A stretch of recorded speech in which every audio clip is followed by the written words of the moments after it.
Okay, I think we can get started. Well, welcome again. As you can see, we have some captions happening, live captioning.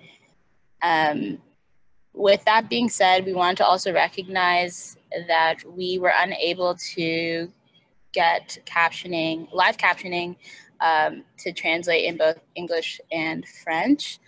We recognize by providing the English live captioning, we are prioritizing and continuing to uphold that dominant language and the powers there. And yeah, this is something we're actively working on, and we noticed a gap in the captioning systems. I want to thank Juhi for doing a lot of the work, who's also on the call, to even make this possible. And yeah, we'll be working to make this better for the future. Yeah.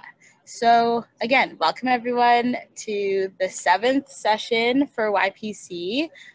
Today we'll be on equitable spaces. And we're really looking forward to being able to kind of dive into this with everyone. Yeah, we're a large group, so if you want to speak, please go for it. But if you could mute and unmute when you're not speaking, that will help with the ability for everyone to hear more clearly. Again, you're welcome to keep your videos on or off. And yeah, please feel free to use the chat feature to introduce yourselves to other participants. Perhaps share your name, your pronouns, where you're joining us from today. And yeah, let's use this time to see where we are all rooted in one place to get to know the lands better. And with that, Juhi will be sharing their land story. But sorry, slightly before that, I just recognized I didn't introduce myself. So I'm Yaz. I'm the hosting and facilitation lead here at CKX. This is Juhi, who's also at CKX. And our two guests today are Savroop and Sophia, who will be sharing a bit more about them later on. But yes, before we get started, Juhi, if you would share a land story with us. Yes, hello. Thank you for that wonderful intro, Yaz. Again, I also, just on the captioning, wanted to also mention that this platform is supposed to capture French, but considering we will be primarily speaking French, but easily able to switch between the two languages, just let us know. I will also try to keep any French text also on the screen, or like have it linked if possible, so that folks can still access that in writing. But yeah, so my name is Juhi. My pronouns are she, her. I will be sharing a land story, and I do want to start by acknowledging that Yaz has shared this practice with us. I believe they use it at CJTO, and it originally came from Toronto Climate Action Network. But just in general, and like Yaz, feel free to edit what I'm saying, but in general, at least from what I feel, is the practice of a land story extends past a land acknowledgement, and how land acknowledgements can and do often become performative in nature. And so a land story kind of moves past that so that folks can share their personal relationship to the land, and kind of acknowledge those who were the original stewards of the land. And yeah, and also at Climate Justice Montreal, we try to often pass the hat virtually, and by that we try to kind of just like pass around a hat or a jar or something, so that folks who are able to share donations, like money, and that way to kind of like redistribute funds toward a cause. And so what I and that being specifically an Indigenous individual, community, organization, anything to kind of redistribute, and also to move past the performative nature of a land acknowledgement. Since we can't actually pass a real hat, I thought that I would just link here sorry, I'm just trying to grab the link, but I thought that I would just link here the link to Indigenous climate action. Sorry, everything is a little frozen right now. I will link it afterward. I think because I'm screen sharing, I can't do anything. But also if folks have any PayPal information, links, anything that they'd like to share, feel free to drop that in the chat.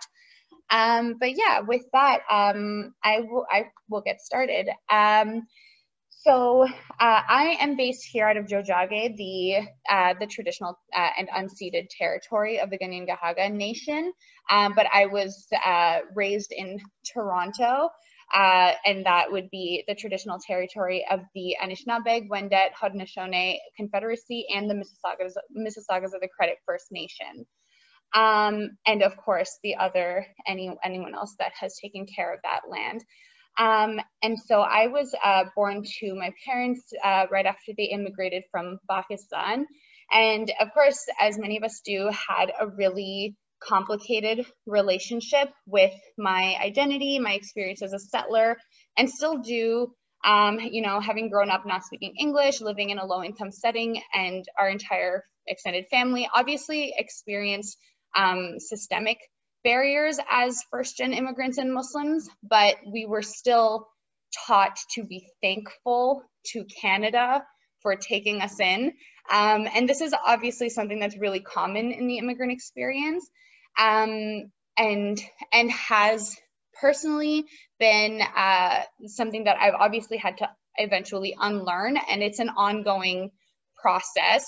That process being unpacking my relationship to the land and the state and how I benefit from the systems that were built to oppress the original occupants of the land, and how my being here makes me complicit in many of these systems, whether I try to or not. And so it is an ongoing journey to work to repay that debt as much as possible, and also acknowledging that it's never going to be enough, and that's also why I'm really grateful to Yaz for sharing this practice, and for those who do this practice, because it is kind of always reminding us that acknowledgement is never enough, and kind of beyond that also, like obviously the reason that my family had to leave their home region was because of the ongoing was actually because our ancestral land was destabilized by British colonizers, and that legacy lives on today. But we do have to recognize that our family settling here was actually only possible because of the ongoing colonial violence and the ongoing genocide against First Nations, Inuit, and Métis folks who are the original stewards of the land. And also recognizing just the fact that we are benefiting from this ongoing violence, and we hold privileges even as immigrants that Black folks whose families were enslaved and brought here generations ago, and indigenous folks who continue to experience violence and displacement, the privileges that those folks don't have. And so it is an ongoing process of holding ourselves accountable, and instead of adhering to that narrative that we were taught by the Canadian state, that they're merciful and multicultural, lol, and just unlearning and educating our families and our elders, and redistributing wealth and power back to the folks whose land we're occupying right now. And so with that, I did also see some others join the waiting room, but I just thought that maybe we could leave that for just a minute or so, just for folks to maybe reflect, to share anything they'd like in the chat, just like a minute to kind of slow down for a second, and then we'll move on. Yaz will walk us through just some kind of like wayfinding, and we can get started. But again, just giving us all a second to kind of sit. And feel free to share, you know, what territory you're on, like anything else, any reflections, go ahead. Thank you all for listening.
Okay, I think we'll continue with the wayfinding. Thank you again, Juhi, for that. It was really grounding and spoke to a lot of those intersections in regards to being like a settler whose family immigrated here. So yeah, I appreciate that. Yeah, so as we begin, just some like more housekeeping. We'll be sharing fluidly in a bilingual way today. I will mostly be sharing in English. If there is a French need, Juhi can also speak French better than I can. And we'll be switching occasionally between French and English, so please feel free to engage in either language. We'll translate as needed. We'll be, as we're getting started, please, if you'd like to update your screen name, if it's not currently displayed, and if you're bilingual or francophone, please put a B or an F beside it so we know how to engage with you. And yeah, that will be helpful in the larger discussions. So allons-y. So we'll be doing the community agreements, and that's just a way for us to kind of talk about yeah, like how we want to share and interact in this space together, and then we'll get into the actual topic. So Juhi, I'm not sure, should I share my screen? Or should I just read them? Do you think? Sorry, I had to find my unmute. Yes, you can share your screen as well. I think I've allowed for, like, the tool allows for multiple screen sharing. So give it a shot.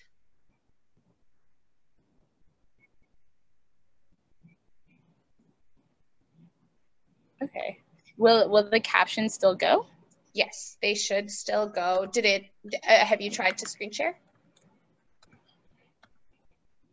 Okay. Okay, cool. Let's see. Sorry, everyone. This is the first time we're using the caption system, so I just want to make sure that we're able to do this. Okay. I can also link the caption tools. There are two. In the chat, because folks can also, if it's easier, run them simultaneously themselves into, we will still keep them running here, but awesome.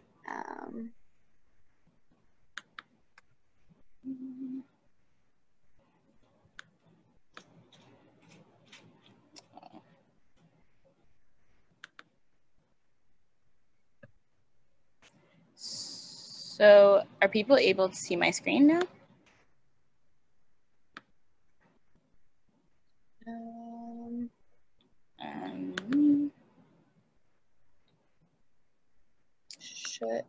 Should be, but okay.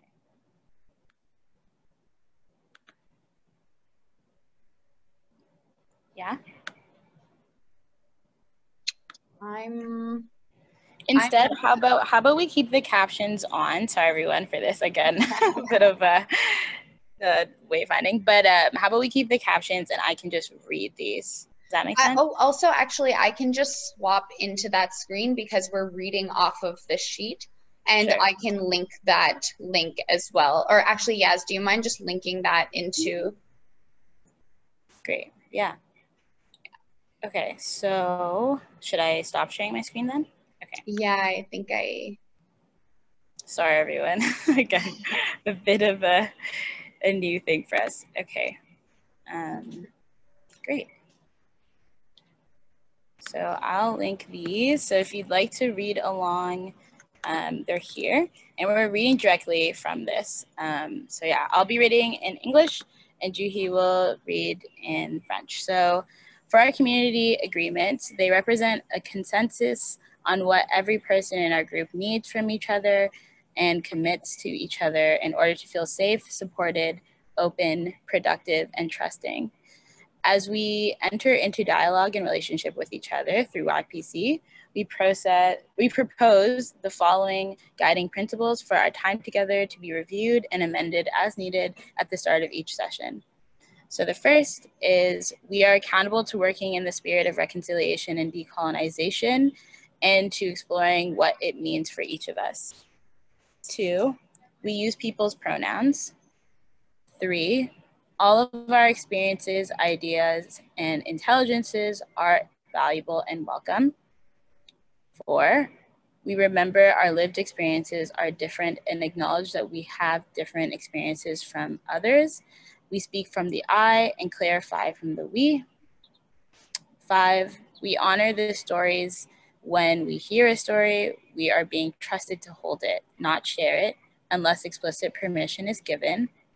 6, we do not demand knowledge from others or answers to our questions, but enter into relationship and confirm that someone is the person to ask and is comfortable answering. We respect their no. And 7, oops and ouch. We acknowledge our mistakes and take steps to make it right. We make room for others to acknowledge if they've been hurt or affected by our actions or words. Okay. And Juhi, do you mind reading it in French? Mm-hmm. Okay. Les ententes mutuelles au sein de la communauté représentent un consensus sur ce dont chaque membre de notre groupe a besoin de la part des autres membres et s'engage à offrir aux autres membres pour que tous les membres se sentent en sécurité, soutenus, productifs, à l'aise et en confiance. En établissant le contact et en entamant un dialogue avec les autres via la communauté, nous proposons les principes directeurs suivants pour le temps que nous passerons ensemble. Ces principes seront révisés et amendés au besoin au début de chaque session. C'est notre responsabilité de travailler dans un esprit de réconciliation et de décolonisation et d'explorer ce que cela signifie pour chaque personne du groupe. 2, nous utilisons les pronoms correspondants. Je vais juste arrêter les captions parce que tout est en anglais et c'est un moment. Je m'excuse. Nous utilisons les pronoms correspondants aux personnes. 3, toutes nos expériences, idées et informations sont précieuses et bienvenues. 4, nous n'oublions pas que chaque personne du groupe a un vécu qui est différent de celui des autres. En disant « je », nous parlons en notre propre nom et nous expliquons ce que nous voulons dire lorsque nous utilisons le pronom « nous ». 5, nous honorons les histoires. Lorsque nous entendons une histoire, on nous fait confiance que nous la garderons pour nous, sans la partager à moins d'avoir reçu l'autorisation explicite de le faire. 6, nous n'exigeons pas que les autres partagent leurs connaissances ou répondent à nos questions, mais nous entrons en contact et veillons à confirmer que la personne à qui nous adressons est bien celle à qui la question doit être posée et que cette personne est à l'aise de répondre.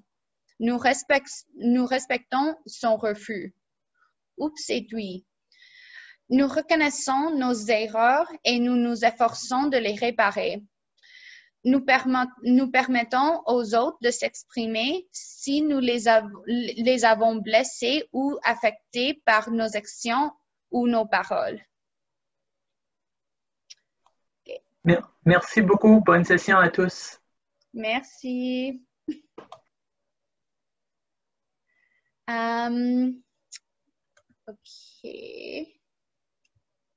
Un moment, je vais juste recommencer. Est-ce que tout le monde peut voir les captions? Can everyone still see the captions?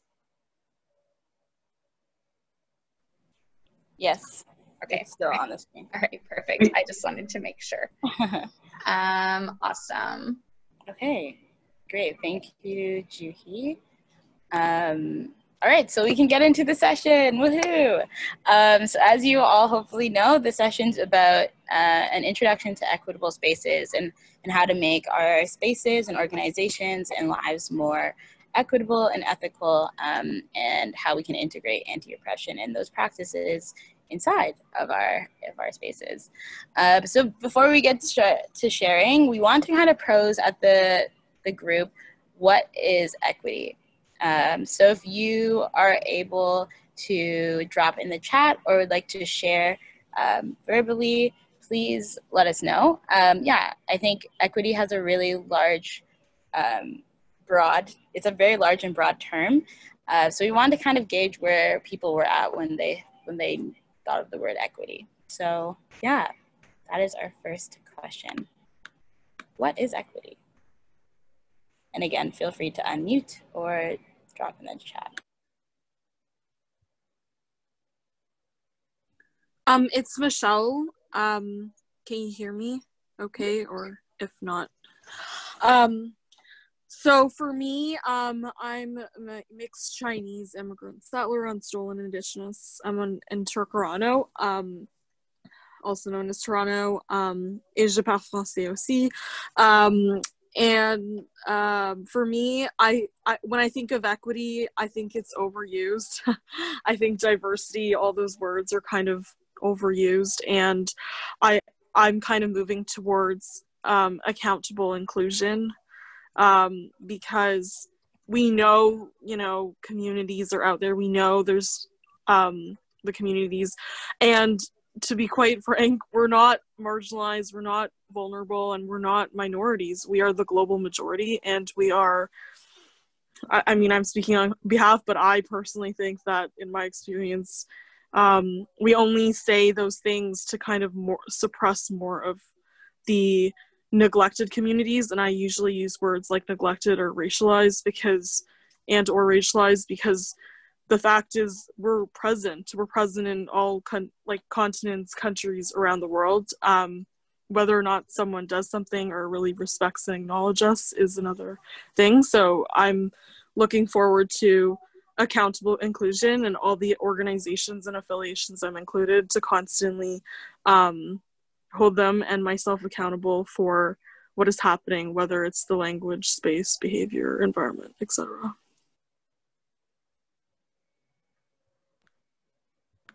Yeah, no, thank you so much, Michelle. That was a really powerful reflection, and I think that's something Juhi and I have also been holding, and that's why the content for this session was something that we wanted to go a bit deeper into what it is, because it is such an overused term, and a lot of folks use equity trainings or diversity and inclusion trainings as a way to kind of do a check mark, and now we're good and our space is something that feels safe. But we know that that's not often the truth, and that this is an ongoing practice. And like you said, a lot of that language is harmful, and is a way to kind of make spaces feel more palatable to white folks. So how do we actually push equity to make racialized folks and folks in the LGBTQ plus community, like how do we make sure that this is integrated into all of our spaces and it actually feels like something that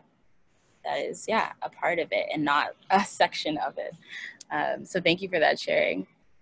Would anyone else like to share? Again, welcome to share in the chat. Thank you, Juhi, for also explaining in the chat. If you agree with something that someone says, you can always put like a plus symbol to kind of just like be like, yeah, me too, plus plus. But yeah, if anyone else has anything they'd like to share, we can take another example.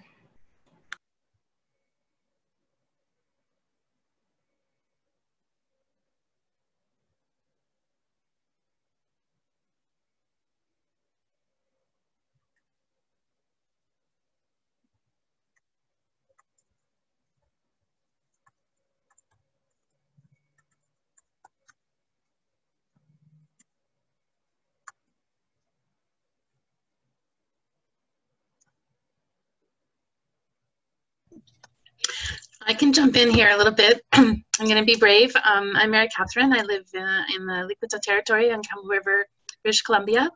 And I am 60 years old. So I come from a time when this discussion did not even enter our conscience. And I'm learning language and understanding as I go. And I really appreciate all of the work that you're helping me to do that. So I'm actually working on a diversity, equity, and inclusion project, quote unquote, with Volunteer Canada right now. And it's really interesting. We're trying to have this discussion knowing that these terms are really inappropriate. So we had to define our project and define those 3 words. But what we talked about was we went from a position of exclusion, and so being a white person, a white woman of considerable privilege, it's very hard for me to understand equity from all perspectives. But we went from a position of exclusion, how equity is about people that barriers and societal history and organizational structures and colonial structures that prevent people from having equitable access to everything in our community and our society, whether it's you know, all of the things that we consider part of our world. So that's how I kind of think with it, you know, is what do we have to do in our society to make things more available and accessible for everyone, and not have those exclusionary factors in play. Thank you, Mary. Yeah, I think that's something I've been thinking about as well, is just this societal norm, at least in so-called Canada and in the West, of having, I guess, spaces, or just like the way in which our society works, using like whiteness and white cis male heteronormativity as the standard, or as a neutral. And we know that that's like super harmful. And so it is more about, like you said, just being able to, yeah, like make sure that these spaces are accessible. And I think that's a huge piece of equity, and in general, again. And so, yeah, today we'll kind of touch more into like disability justice and equity in that regard. So thank you for naming that. Great. So again, feel free to continue using the chat if there's anything that comes up for you in this time. But we're going to actually get into now a bit of ways to like steps towards making a space more equitable. Sorry, I don't know why I can't speak right now. So we'll be getting into steps towards making a space more equitable. And the first step that we wanted to do was understanding implicit bias. So this is something you may have heard before and come across, but we thought we'd dig a little deeper, because biases are something, again, that are named but sometimes not unpacked. So Juhi will be going into this for us. Yes. So just wanted to start with naming that implicit bias, or defining that implicit bias is the unconscious collection of stereotypes and attitudes that we develop toward certain groups of people, which can affect our relationships and care decisions. So this is actually pulled from the AAFP content, and so that's in a medical context. But what we wanted to kind of delve deeper into here is, first of all, acknowledging that one can overcome implicit bias by first discovering our blind spots, and then actively working to dismiss stereotypes and attitudes that affect our interactions. So that being said, while individual action is helpful, organizations and institutions also have to work to eliminate systemic problems. And so through this, we kind of wanted to chat through how understanding and recognizing the presence of implicit bias allows us to tackle the systemic problems that are rooted in implicit and explicit biases. Before we move on to a thought prompt, I thought, does anyone want to share anything, anything in the chat, have any questions? But then we actually thought that we can leave a prompt here for folks to just reflect internally about how can implicit biases become institutionalized. Ok, and so, juste un moment, je vais essayer de traduire en français, mais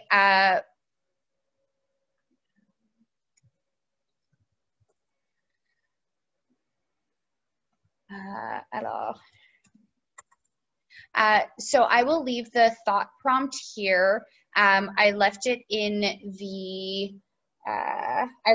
the chat, but just to repeat, and then we can give folks a couple minutes to just think about this. How can implicit biases become institutionalized? And so just to think on that in your own experience, in what you've seen in the world, if in your work you've seen this happen, and of course, like acknowledging the fact that like, no matter what, we do all hold implicit biases, which is why this is the first step toward working toward more equitable spaces.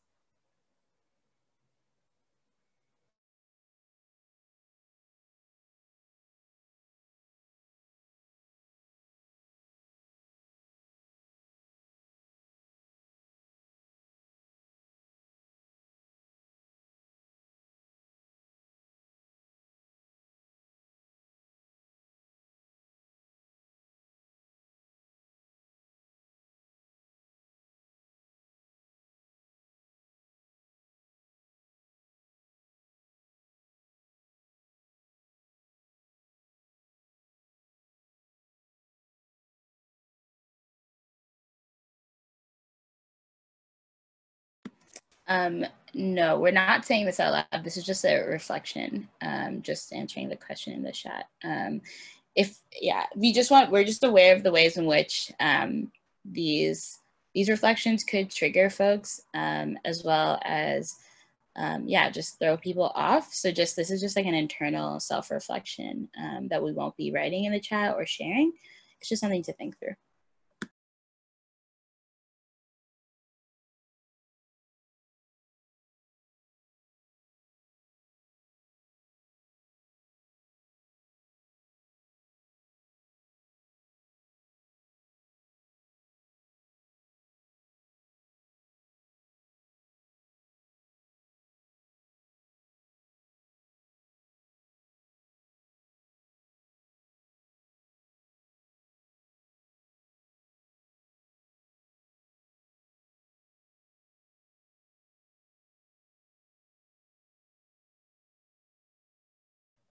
I just realized I was muted.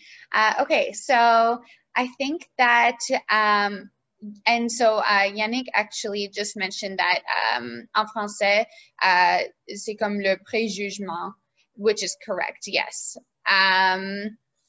Merci. So if everyone has had some time to kind of reflect on this, we were thinking that folks could hold this as we move forward through the rest of our discussion today. So I will pass it back to Yaz now to kind of speak more on being prepared to name oppression or power imbalances. Wonderful. Also, I changed locations just to name it. Okay, yeah, so thank you, Juhi, for that. So as we try to push our spaces to be more equitable, we need to get comfortable with being able to name and address power imbalances, especially if you're someone who holds a lot of privilege and in your identity and positionality in the world.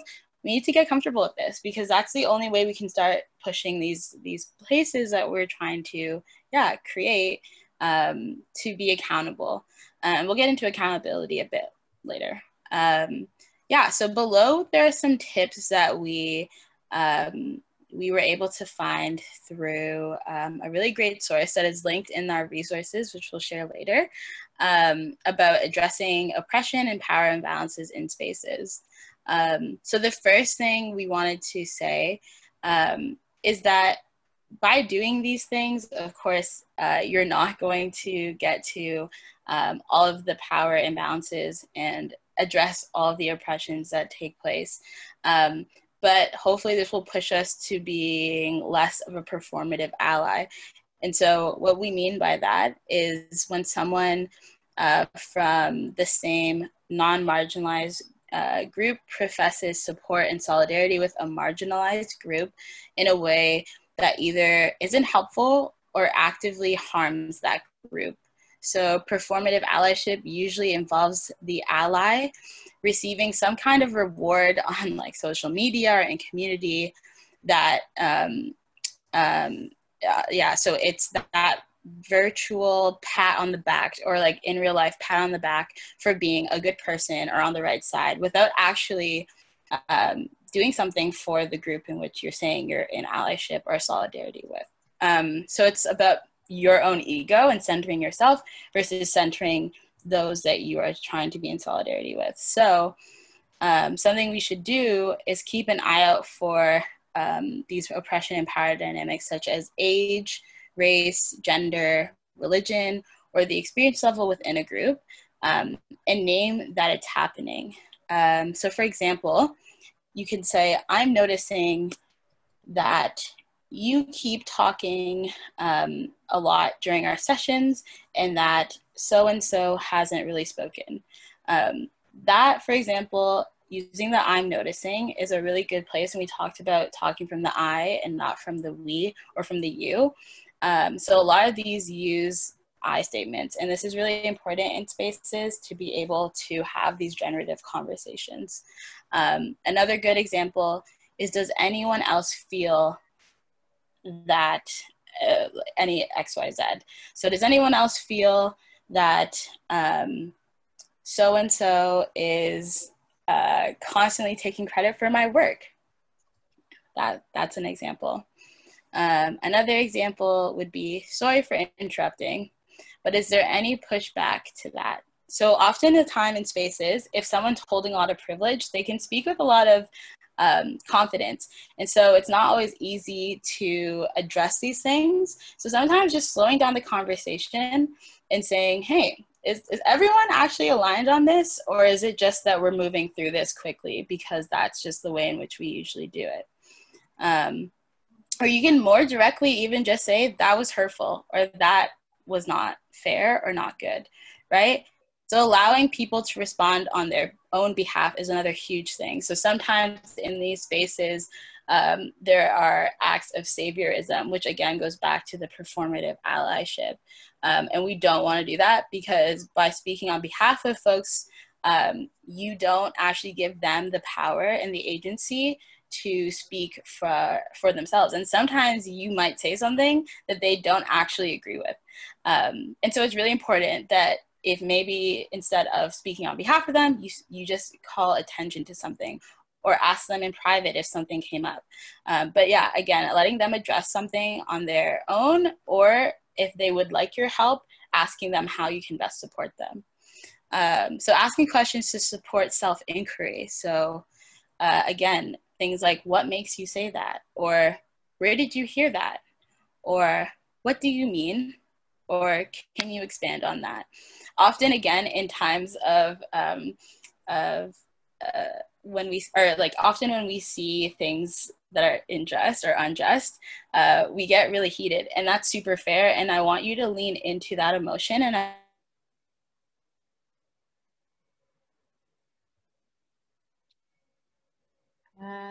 think that Yaz is frozen. I don't know if.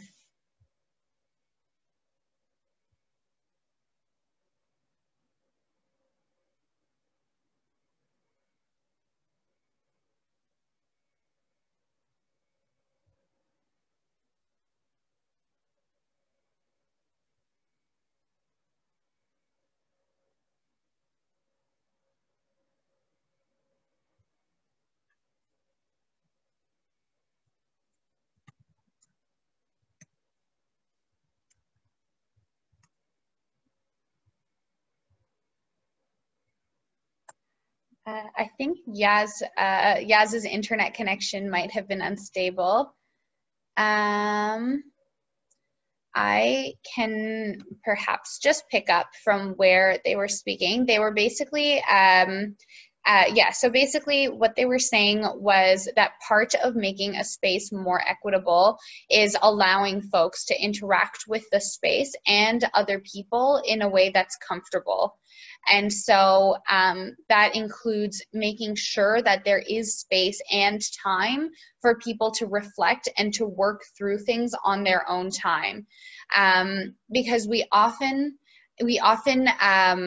we often tend to minimize equitable spaces to confirming that there is the presence of folks from margins, but we have to see the value in not rushing through the work and allowing folks to have time to contribute equally, or otherwise we veer into tokenization or into spaces in which marginalized people are uncomfortable or cannot show up properly because it's not, and therefore it's not a truly equitable space. And of course, that being said, no space is ever truly equitable, but it is, like we said, it is knowing that, and knowing that it is a journey, and that we have to always be kind of unlearning before. Oh, sorry, I just saw that. Can everyone not hear me? Non, moi je l'entends. Oh, okay. Oh, okay. Okay, perfect. I will try and speak louder just to confirm. Sorry, someone was not able to hear me. Okay, I will speak louder and more clearly.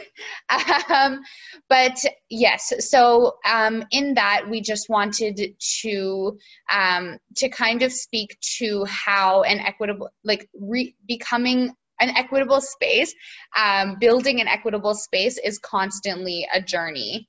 And this all kind of ties in together. So Yaz was going to play a video. I will play that video now, and I will find out where Yaz is. So just give me a second. Thank you.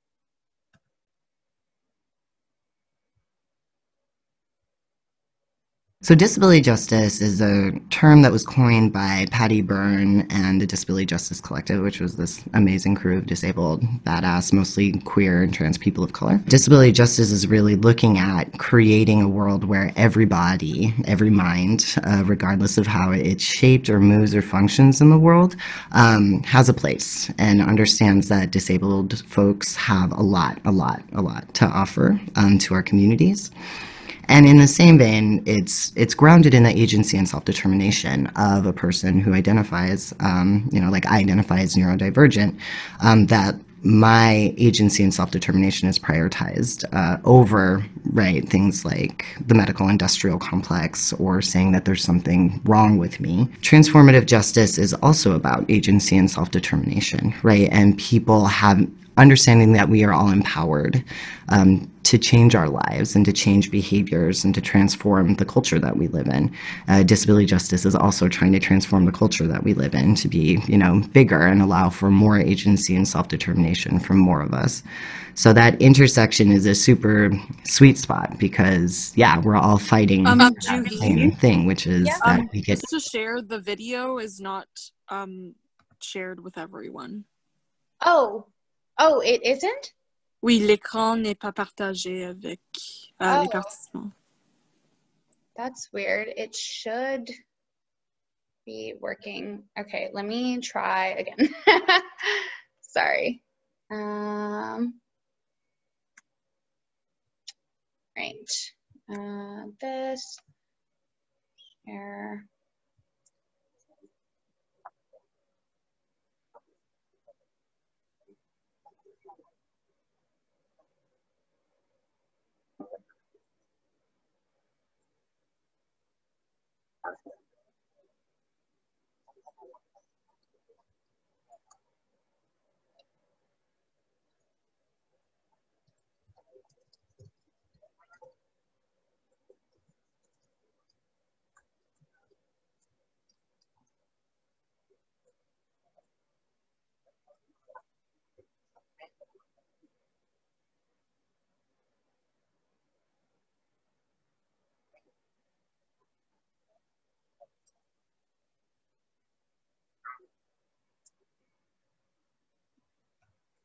Oh my gosh. Okay. Let me, sorry. Let me see what, okay, here we go. Now it should work. Third time's the charm. So disability justice is a term that was coined by Patty Byrne and the Disability Justice Collective, which was this amazing crew of disabled, badass, mostly queer and trans people of color. Disability justice is really looking at creating a world where every body, every mind, regardless of how it's shaped or moves or functions in the world, has a place and understands that disabled folks have a lot to offer to our communities. And in the same vein, it's grounded in the agency and self-determination of a person who identifies, like I identify as neurodivergent, that my agency and self-determination is prioritized over, right, things like the medical industrial complex or saying that there's something wrong with me. Transformative justice is also about agency and self-determination, right, and people have understanding that we are all empowered to change our lives and to change behaviors and to transform the culture that we live in. Disability justice is also trying to transform the culture that we live in to be, bigger and allow for more agency and self-determination from more of us. So that intersection is a super sweet spot because, yeah, we're all fighting for that same thing, which is that we get to exist in the world without fear of harm just because of who we are or how we move through the world. As someone with who's neurodivergent and with disabilities, like a lot of how I entered into this work was through my own lived experience of trying to be accountable to my community and be able to show up for my community as someone who, very frequently has to take moves back because of how my mind and my body function. But also for care to become a collective thing. Disabled folks, we've never been able to rely on a lot of the systems that are in place, or those systems have been incredibly harmful to us. More than 50% of people who are murdered by the police are people with neurodivergence or who are neuroatypical or have cognitive disabilities, right? So for a disabled community, this is also about us staying alive.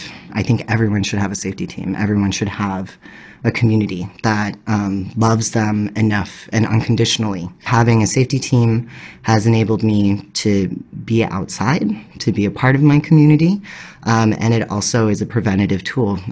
My friends know how to support me and take care of me so that I don't end up outside while I'm dissociated or episodic, which means I have less interactions with police officers, which means I have a lesser chance of ending up back inside or really harmed by the state or the system. So when I think about transformative justice and community accountability, and again, that intersection, right, is like, this is really about going back to what we know is true, that our relationships are the most valuable resource that we have in maintaining our agency and self-determination, in getting the love and care and support we need to survive, and in shifting our culture kind of from the inside out. From a disability perspective, so many of us who are disabled live in a lot of isolation because of ableism. So, and I mean, that can happen for people who aren't disabled too. I think that's true for a lot of survivors and a lot of people that they're like, what community? So I guess I also want to give a shout out because I think, community is a word in community accountability, right? And I think often there is still this focus we have on oh my God, this great network of community is going to be there and it's so wonderful. And a lot of us actually have a much more mixed experience, or we're actually, we're loners, we're hermits, there's a lot of stuff that we don't actually have support around, or we're actually kind of isolated. And I guess I kind of want to give a shout out to people who might be watching this video who are living alone in their apartments or their lives, who are still building lives that have safety, peace, justice, and healing, and to say that that's real too.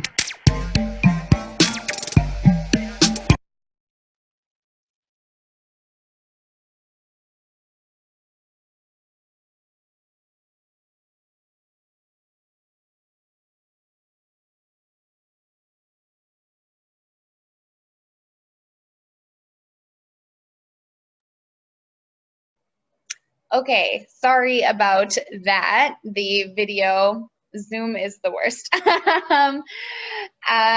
Okay, was everyone in the end able to see and hear the video okay? Was everyone able to comprehend it? And I left the link in the chat, but opening it up now, maybe we can all take maybe a couple minutes to just a minute to think for a bit. And then I would welcome folks to put in the chat any reflections, thoughts, feelings, any builds, anything that they wanted to share after having seen that video.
So it's Michelle. I wanted to share that, yeah, I'm a part of the neurodiverse community, and I also help run a startup for neurodiverse youth. And I absolutely resonate so much with this because during the COVID and prior to COVID, whenever we have events, I'm usually the one who brings up the question of, will there be closed captioning, simultaneous interpretation, like language, conversation, accessibilities, and most of the time, I know there are organizations like yours that are trying, but even from a local to global level in the other initiatives that I do, it is usually an afterthought, or, oh, we forgot to do it, or and it's usually excuses, I would say, that I hear. I do believe that it's hard at this time, and I do see that, and I have also seen organizations that I have followed up and have communicated with ongoingly, where these services for especially hard of hearing, low vision, to be able to communicate and actively participate, to the point where when I talk to the youth that are in programs or like-minded specific activities, it's to the point where they don't even want to ask, because it's like they're just gonna say no, or it's a budget. And absolutely, budgeting is so important, and it's a struggle. But I think with even our organization, we started with nothing, and every event we've always had captioning, we've always had interpretation. So it's things that, like, it's like finding the solutions, and there are things out there to be able to use and to really think about, like, not to like put any shame or anything, but just to think about what are ways to do it, and what are other things? So no shame or no like pressure, no stress or anything, but it is almost like imagining if English was your only language and you couldn't speak it because it was another dominant narrative, and you constantly brought up that that's the only language you spoke, unfortunately, and then not being able to have the space to speak it, or if it's sign language your only language, or other, you know, languages. Yeah, so I just wanted to share that piece. Thank you. Yeah, Yaz and I were also, I see that Yaz's name is transcribed as Yas, like plural Yaz. Yaz and I were also having this conversation because we've also been doing a lot of research on simultaneous bilingual live captioning services. So would open up the chat if like folks have any tools that they use or any agencies that they use. I'm based out of Jojage or Montreal, and mostly the issue is that it's either English or French that's available for live captioning. So we're still actively working on finding something. So would love to like invite you all into this journey, and would love to also share everything we found. Does anyone else have any reflections that they'd like to share? And I believe Yaz is back in the session.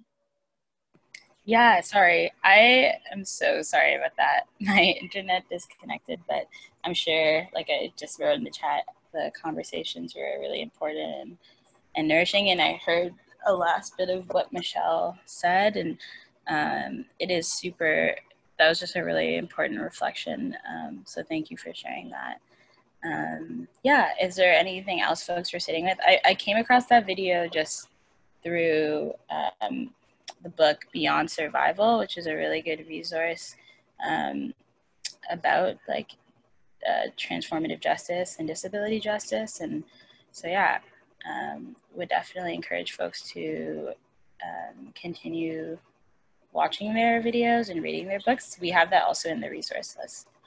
But yeah, is there anything else folks were sitting with before we move on? And again, the chat or just verbally is cool.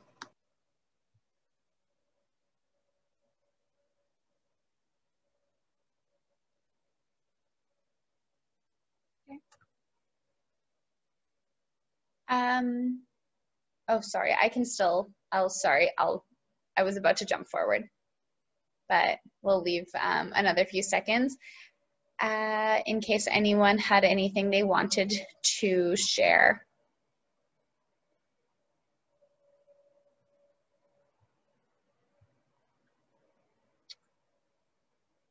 Awesome. So the next piece that we were going to cover is accountability. So accountability being taking responsibility for your choices and the consequences of these choices.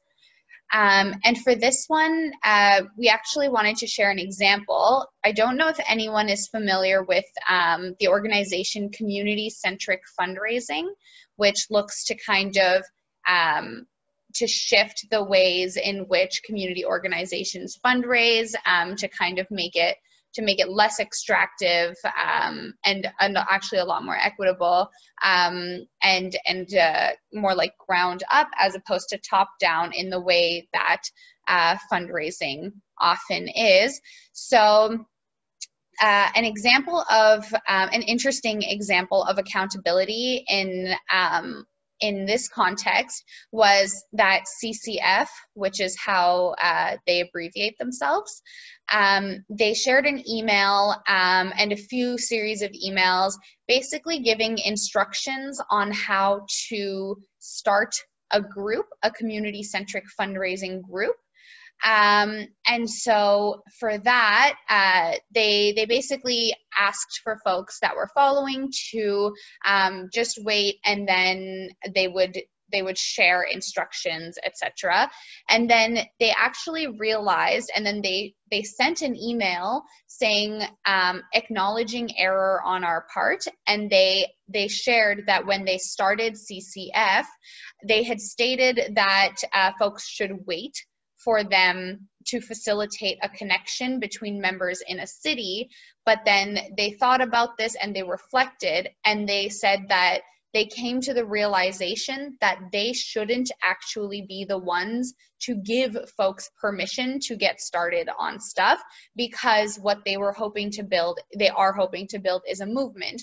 And so out of that, they acknowledged that mistake that they made in making this a lofty bureaucratic process, and instead said that they wanted to decentralize everything they're doing. And so an example of that would be taking accountability for this mistake, and for not only acknowledging it, but then they set up tools that folks would be able to use to connect with each other. And so this is kind of a non-traditional example of an equitable space, because it actually acknowledges a mistake, and the transparency around that opens up the space for collaboration, for change, and for growth. So I would love to welcome some thoughts around that, and also if there are any other ways in which folks might see accountability showing up at an individual level or at an organizational level. Is there anything else that anyone else would like to share? Any thoughts on that? When Yaz and I were chatting through this, we were kind of talking about how accountability often sounds like something different, but the fact that acknowledging an error, even that small, makes a space more equitable because of the way in which the work is being done, if that is clear. So opening up the chat or the voice, anyone that wants to speak. I will also try to type out a translation of what I just said. Yaz shared, yes, and how can we have community accountability without using the carceral system, which is an excellent point.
Just following up on our prompt right now, if anyone wants to share, you're welcome.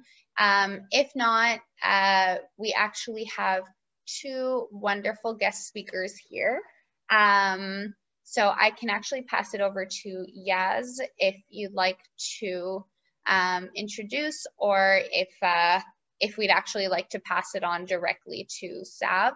I'm gonna toss the mic back to Yaz. Also, just to mention again that my private chat is open. If anyone would like a translation of anything we just chatted about, I can type that over to you. Yeah, no, thank you, Juhi. And thank you again, Michelle, for all of these resources and sharings that you provided. Just really want to, again, acknowledge like the labor and time it took to share these sources with us. Yeah, it was very much appreciated. And yes, we will continue to be looking into live captioning that is able to do both French and English. Okay, yeah, so Juhi, thank you again for hosting this and supporting while my internet is disconnected.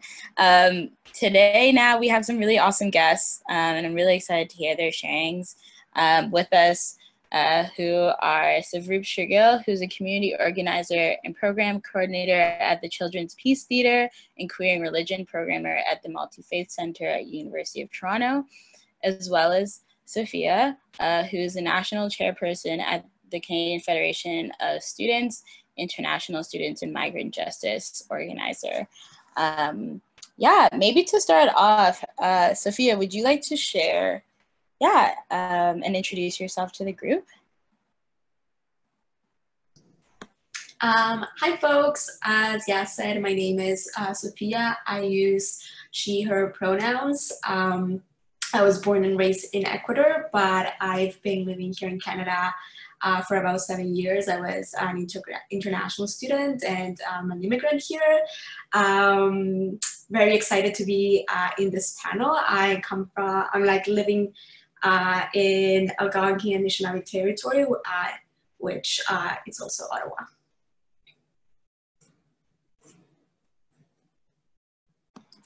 Great.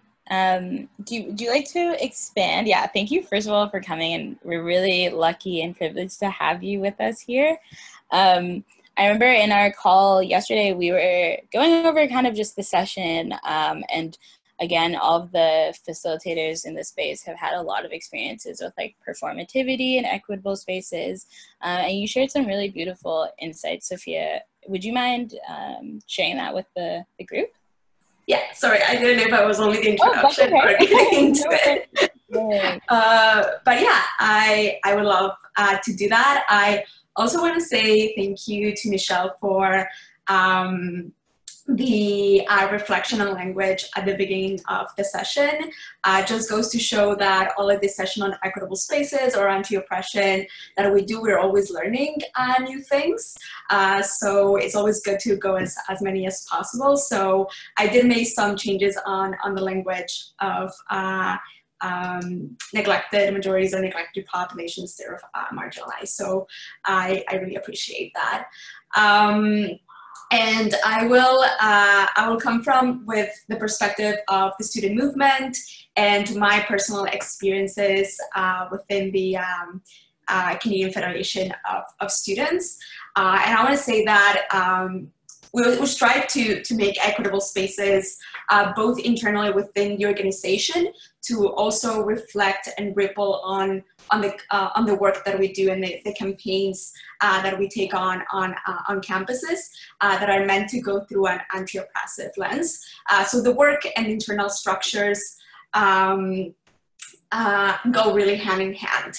I will say that in terms of building equitable spaces internally within your own structure, representation matters a lot.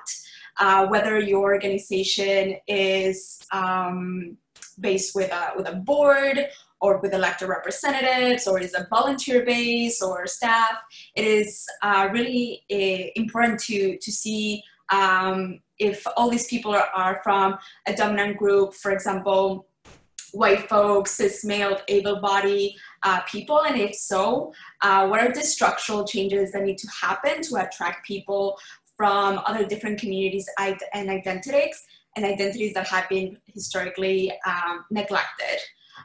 So this could look like conducting accessibility assessments within your organization, encourage folks to have a seat at the table, and create positions if need be. We have been created different positions at our own board that includes one for international students, for Black students, for students with disabilities, for trans students, so on and so forth, to have like more voices at the table. Another example is we recently purchased a new building, and right now we're a small office, and right now everybody is able-bodied, but we need to think about the future. If we want to attract people from different backgrounds, we need to ensure that this new building is accessible to everyone, is accessible if a student with disabilities that has like a physical mobility issue wants to run for, let's say, a chairperson for whatever position, they're able to enter the building. So even though there were like no accessibility issues right now, ensuring to forecast that and to get ahead of the issue is a good idea. To always think ahead, always think how a space, whether that's physical or not, can impact people who are not even in the room. And going back to, representation matters, I think that is really important, but just reiterating the point that Juhi made a little bit a while ago, not falling in the trap of tokenizing individuals for their identities or backgrounds, because the point is about empowering and raising voices and not taking a diversity box. So in terms of like my work, for example, in the fight for free education, that can look like, including perspectives of Black students, of Indigenous students, racialized students, international students, students with disabilities, women students, and as many as possible, to ensure that when we do talk about education, when we do talk about what students are feeling on campus and the barriers that they're facing on campus, it's not a monolith, but actually reflects the different diversity, the diverse identities of students on our campuses.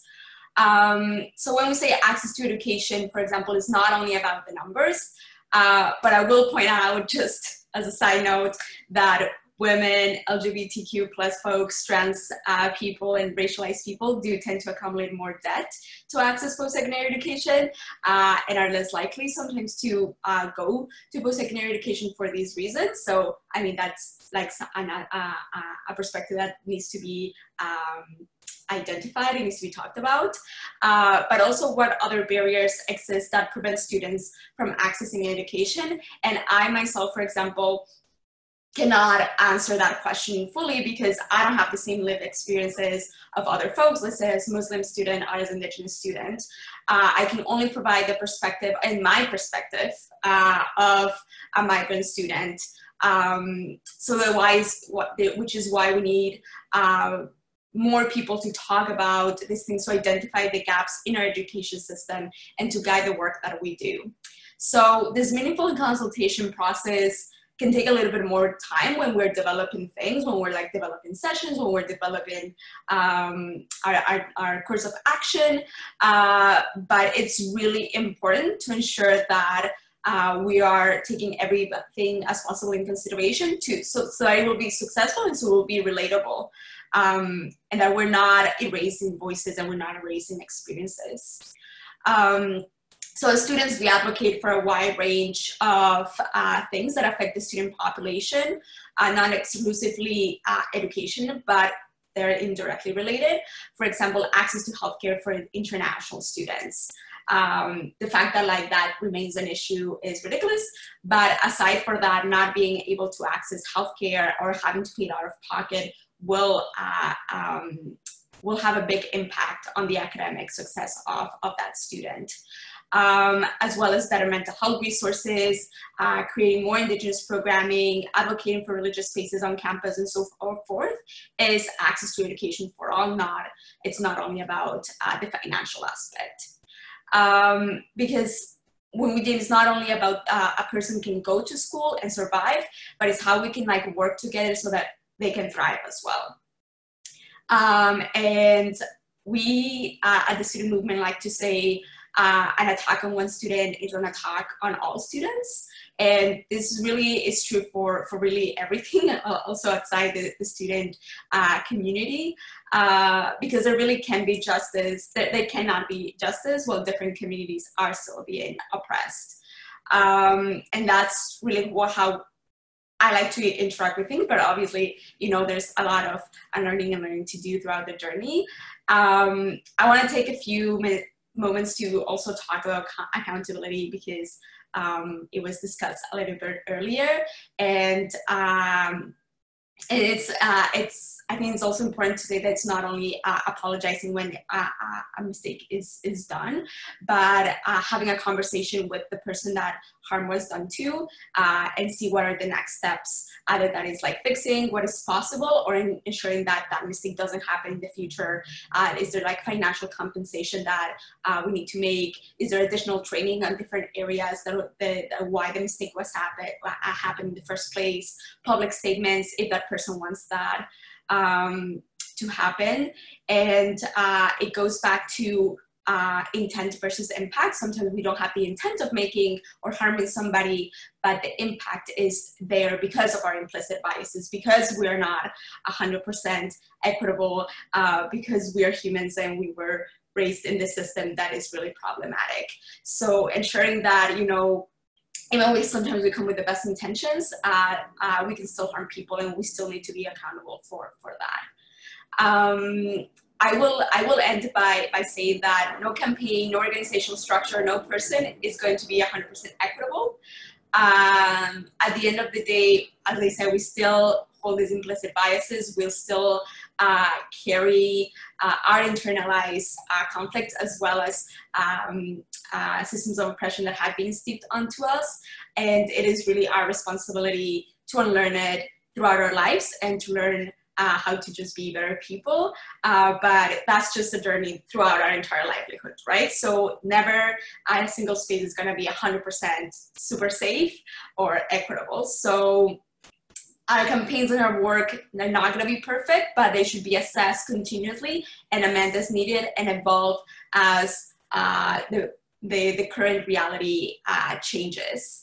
It is a lifelong process. And even though we will get it wrong and trip it, it is really crucial that we engage in it to ensure that ourselves and our work grow a little bit better every day.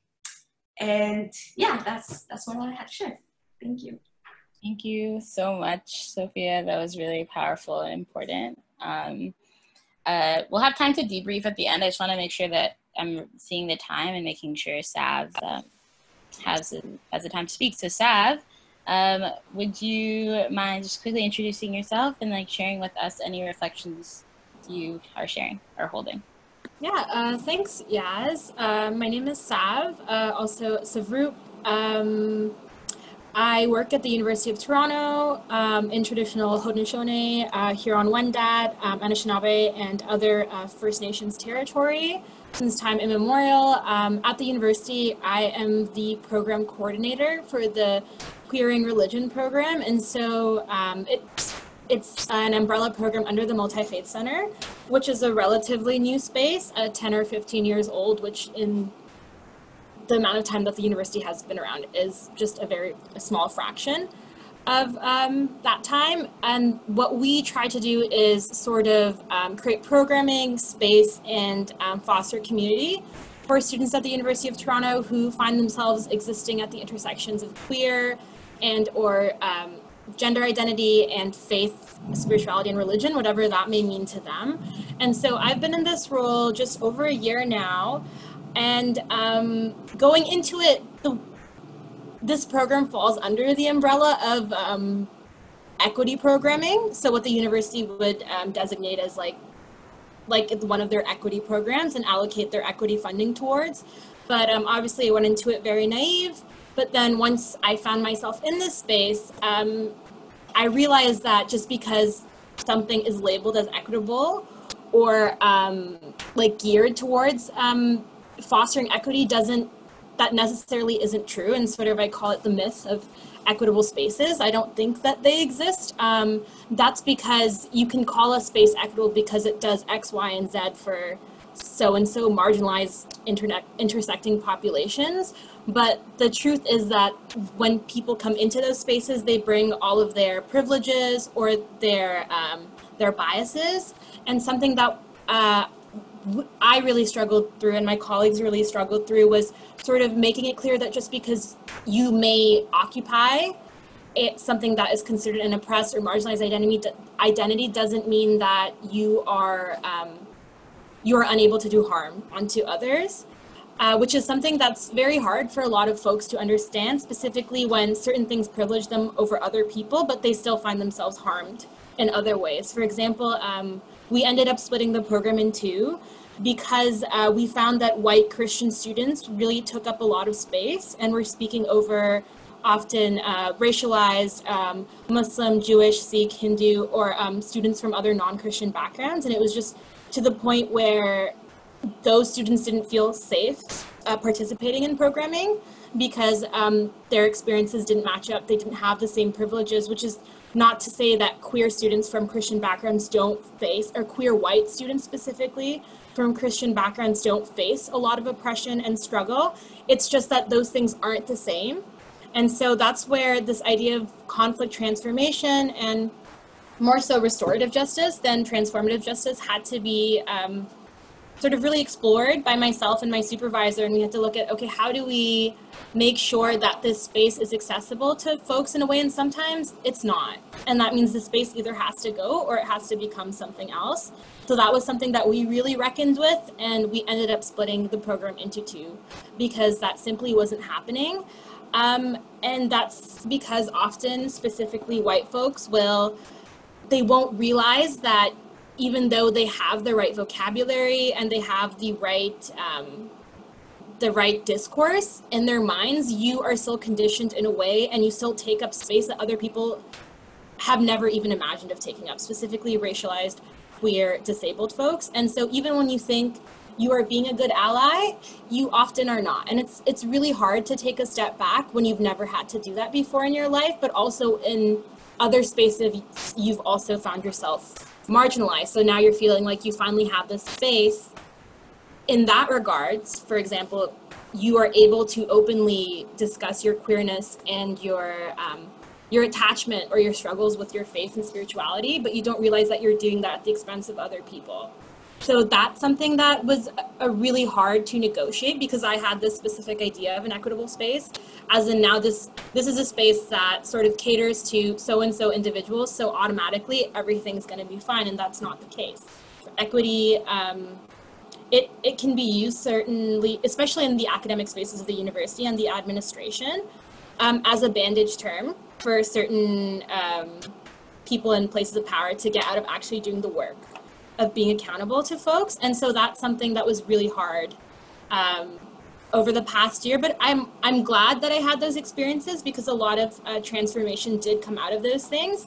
And it helped me learn as somebody who wants to explore certain intersections of marginalized identity that you can't get equitable spaces, whatever that may mean, without conflict. That is inherent. That's part of the deal because we're all people. We all have different backgrounds. And so instead of always avoiding things by using this like jargon of like equitable terms, which those terms are important and they hold weight, really embodying those things instead of just having that sort of toolbox of academic language that people think is okay. And a lot of specifically, like in the case of the university, the administration says, okay, we put this into our policy, but that doesn't mean that certain people are going to embody that. And that really affects the student population. And then I also fulfill another sort of role at Children's Peace Theatre in Toronto. It's a nonprofit organization that really tries to uplift and create artistic spaces specifically for decolonizing, exploring transformative justice, and really imagining a new, more equitable future for BIPOC youth specifically. That's Black and or Indigenous and or youth of color.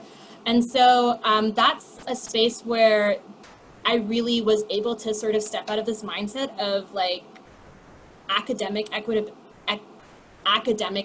and really understand what that looks like. When you have all these people from marginalized backgrounds, but still harm is always going to be done. once again, just understanding that just because you have been harmed doesn't mean you cannot perpetuate harm. And just because you occupy a marginalized space in society doesn't mean you cannot harm others. Obviously, that looks different than what somebody in a very dominant position would do. But it's still, if we are really working towards a better world, and specifically, I'm assuming all of you come from different organizations, nonprofits or workspaces that really do want to make people feel safe and heard and imagine new just futures, that harm is always, the prospect of harm is always present and mostly realized, and that's where transformative justice, conflict transformation comes in. And it's a real privilege to do that with youth, because they're often so much smarter than we are. Like, when I say we, I mean people over the age of 18. They already have this sort of innate responsibility towards each other, and that conditioning that comes with like ego and I have so and so many accolades, I've done so much and so much of this, isn't there. So they're really more open and more empathetic and more compassionate towards each other when exploring these themes of transformative justice and equity and decolonization, and they really believe that it's possible, versus like even myself, sometimes I'm like, I don't know, man, the world's really getting me down. But seeing these kids, it does feel like a new world is possible and it's coming, and that's something that's really beautiful. So that's sort of where I fit into in my organizing work. So, and I also just want to thank Juhi and Yaz for giving me this space, and to all of you for listening. I recognize that we're running out of time. Okay, bye. Thanks, Sav. And sorry that we are running out of time. And I really appreciate both you and Sophia's incredible sharings. Those are really thoughtful and just, again, like really spoke to the nuances of making spaces equitable. We are running past time, but if anyone is, just quickly before we just quickly open up to any last questions, yeah, just wanted to flag that we have the resource list here, and I'm just going to drop that link into the chat. And so please feel free to add to this, as well as use this as references. These helped us, and we noted them throughout the conversation today. And yeah, we'll be running our last 2 sessions in this series in the next 2 months, so in September and October, so look out for those. And just a reminder of the post-session survey. Thank you again for everyone, and if you can stay, we can maybe take 1 or 2 questions for our speakers or just the space. Thank you again.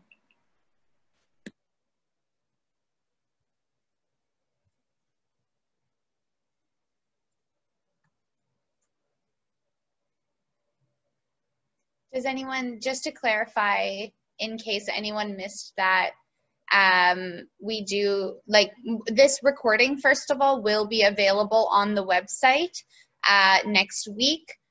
Feel free to email us. I linked the link already, but it will be uploaded onto the website. But we do have a few more minutes, so in case anyone has any questions or would like to chat about something, we can take 1 or 2 questions for ourselves or for the speakers. But also from I know Yaz already thanked you, but thank you both so much for really, like, the equitable spaces is such a vague topic, and so having heard both of you and and heard about your experiences trying to apply those in your work, that was really, really helpful in kind of grounding all of these concepts that we tend to kind of talk about here and there. So thank you both so much again.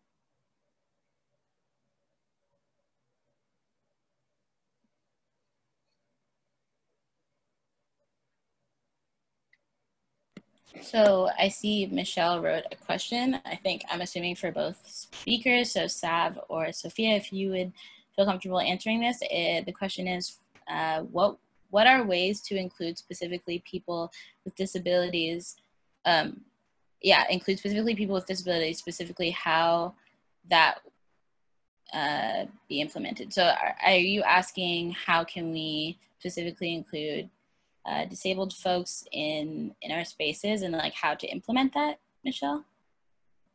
Just to clarify, I want to make sure. Okay. Yeah, I was just wondering,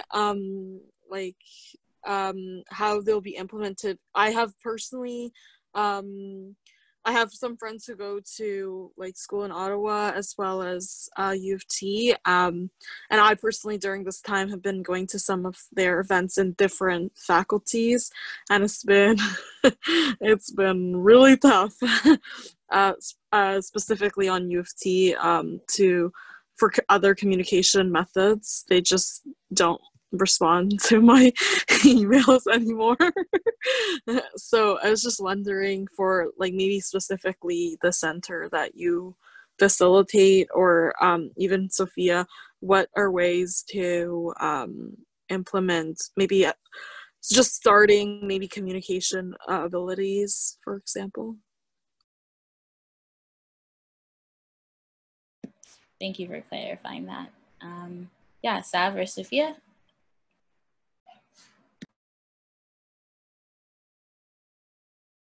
Yeah, I could like start. I don't know. I think that there's a lot of things to do to ensure that our spaces, even online, are fully accessible.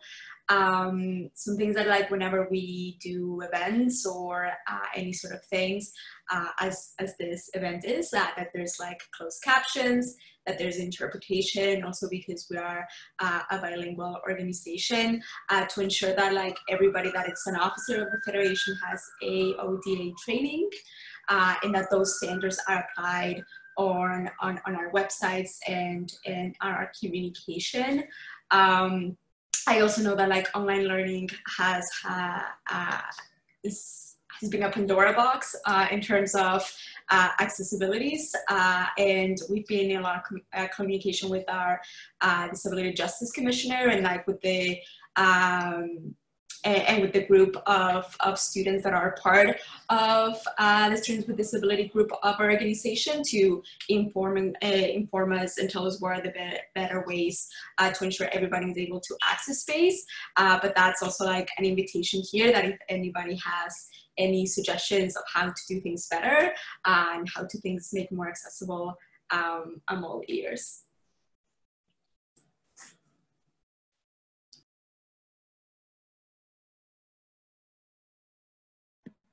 Wonderful. Sav, do you have any reflections to share?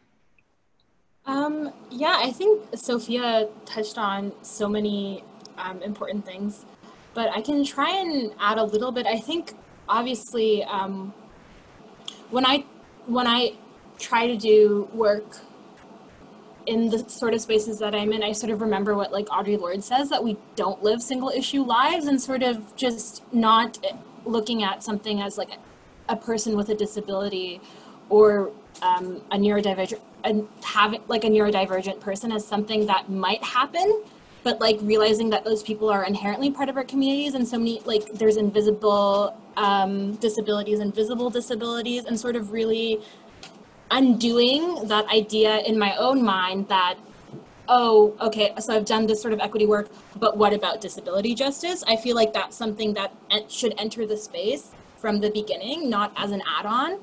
So that's sort of where I'm trying to do a lot of unlearning in terms of disability justice, and realizing that how disability and ableism is sort of intertwined with heteropatriarchy, and it sort of holds up like those sorts of oppressive systems. When I enter spaces, like it's not just one sort of piece of the puzzle, there is no puzzle, like all these things are all a part of the same moving part. They might act differently in different people's lives, but they're not inherently separate. So that's what I try to keep in mind. I don't know if that was helpful, but thank you for that question, Michelle. Thank you, Sav and Sophia. Yeah, if there are, any last questions, but just recognizing we're about 10 minutes over now. So we can take one more question if there are any.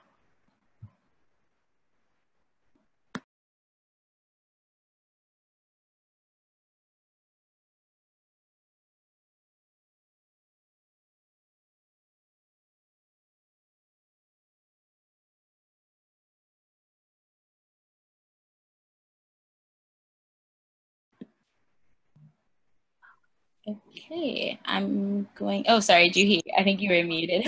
No, yeah, no worries. I was just gonna say, I also know that that Sophia had some toolkits in case folks are looking for like a concrete way to kind of like practice working toward equitable spaces. Of course, recognizing that like toolkits are not the be all end all of this kind of work, but can be helpful in reining in these really abstract concepts. So Soph has linked this in the chat right now.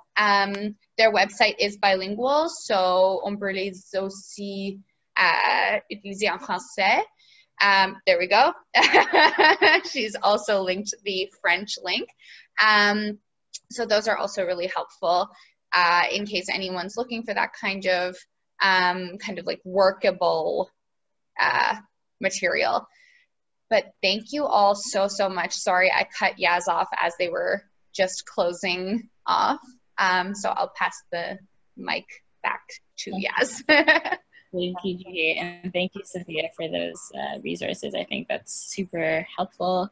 And again, thank you to everyone who was here today and the folks who are still on the call, and of course, our two wonderful guests. And a big thank you also to Juhi, who was able to continue doing the session while my internet cut out. It was such a lovely discussion, and we again are available via email if there are more outstanding questions, and this recording will be posted on the link that Juhi has shared. So yeah, thank you everyone. Really appreciate the participation today, and we're hoping you have a lovely rest of your day.